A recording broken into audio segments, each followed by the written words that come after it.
এক অমুসলিম ভাই এখানে প্রশ্ন করেছেন, তার নাম পিটার। ডক্টর জাকির, গান বাদ্য কেন খারাপ তাকে আপনি ব্যাখ্যা করবেন? এক মুসলিম বন্ধু প্রশ্ন করলেন, গানবাদ্য কেন খারাপ? কোরআনে কোনো প্রত্যক্ষ নির্দেশ নেই যা গানবাদ্যকে খারাপ বলে।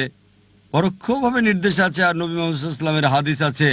তিনি গানবাদ্যের ব্যাপারে বলেছেন, বাদ্যযন্ত্র সম্পর্কে, ব্যবহার করা যাবে না শুধু দফ ছাড়া, অন্যান্য যন্ত্রের অনুমোদন নাই।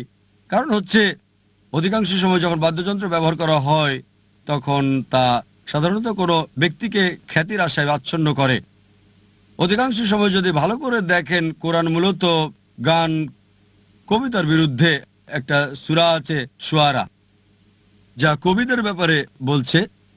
গান বাদ্যে সাধারণত যা ঘটে থাকে, যদি আপনি এগুলো ভালো করে দেখেন, অধিকাংশ গানই বাস্তবতা থেকে দূরে। আর সঙ্গীতে মানুষ যখন প্রিয় ব্যক্তির প্রশংসা করে বা আবেগ প্রকাশ করে, যতই সে আবেগ দেখায় ততই বাস্তবতা থেকে দূরে সরে যায়। এ কারণে হিন্দি সিনেমার গানে দেখবেন নায়িকাকে নায়ক বলছে, चांद तोड़ के लेके आऊंगा, सितारे तोड़ के लेके आऊंगा।